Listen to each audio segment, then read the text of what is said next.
as if you are a surgeon. So you're looking technically at someone else's heart when we draw it. So atrium on top. So in my head, attic is on top. A for attic, A for atrium.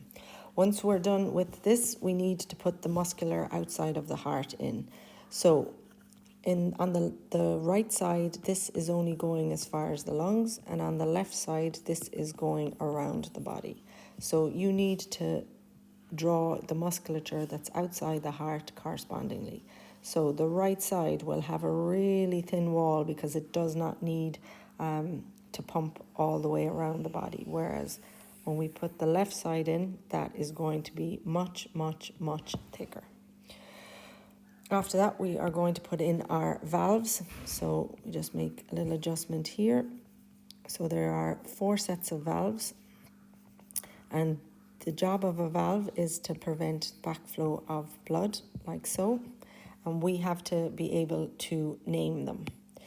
So I'm going to color code, I suppose, this side, in that these guys are what we call the tricuspid valves. There are 3 of them, and or for tricuspid or for right. Okay, so you need to remember that. So there's 3 of them and they're on the right side. These guys here is called, change the color of my pen. So the guys on this side are called a bicuspid valve. And they're not on the right, they're on the left. So the tri for the right and the other one is on the left, and there's 2 flaps for here. These guys up here have the exact same name. So on either way out, they have the exact same name, and they are called semi-lunar valves. So they are like little half moons, hence the name semi-lunar valves. So that is our valves done. We then have to be able to name our blood vessels. So I'm going to show you the pathway. My blood's going to come in here, it's going to come into this chamber, and it's going to head out. On the other side, it's going to come in this side from my lungs, it's going to head in here, do a little bit of a 180-ish, and head out. So that's the pathway. I'm going to label the names of the valves in the colours of the blood that we associate them with. So this guy on the way in is called a vena cava. So in my head, it's a really nice sounding wine. Okay, this is a vein, and the blue is significant for deoxygenated blood. On the way out, so veins go towards the heart, arteries go away.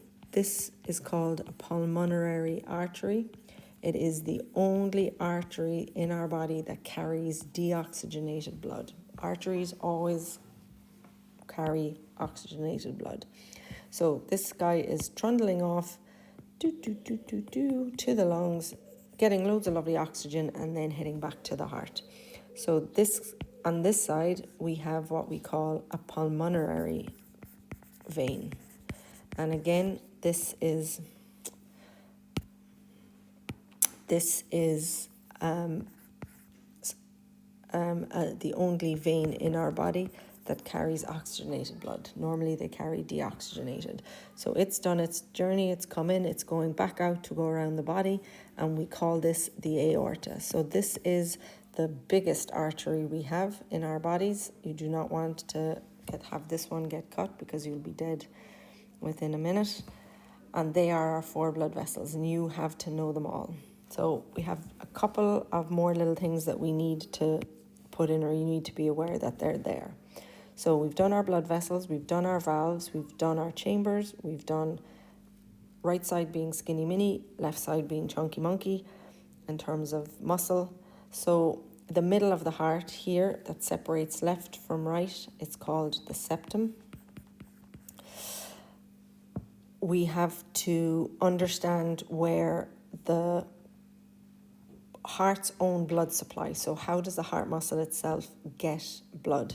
So this, we put a little tiny dot here on the artery, on the aorta side of the semilunar valves. And this is a thing called our coronary artery. So sometimes this is the one that gets blocked, and people have heart attacks because it gets blocked. So lovely oxygenated blood is going in through that little red dot, feeding all of the heart muscle with all the lovely oxygen it needs, and then it exits over here in the right atrium. So this is what we call the coronary vein. So all that deoxygenated blood is coming back into the blood supply to go to the lungs to get new oxygen to be able to feed whatever cells it's going to go. We are going to put in one more little thing, and that little thing is called the pacemaker. So technically in your right atrium you have a pacemaker. I won't be able to show it to you because it's a little bundle of nerves and it's too small, but it's in your right atrium. So it's called the pacemaker in generally, but we're going to call it the SA node.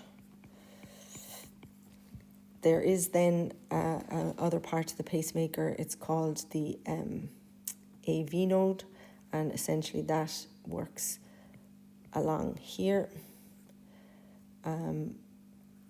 It's in both right-sided ventricles, but we call it the AV node. Now, in a heart, normally they will give it to you and you have to label your parts. When we do our dissection, it will be different to this diagram. This is simplified in terms of the blood vessels. You'll see that yourselves. We draw our chambers, so our right atrium and left atrium kind of within the heart, but you'll see in your dissection they actually sit on top of the heart. Good drawing.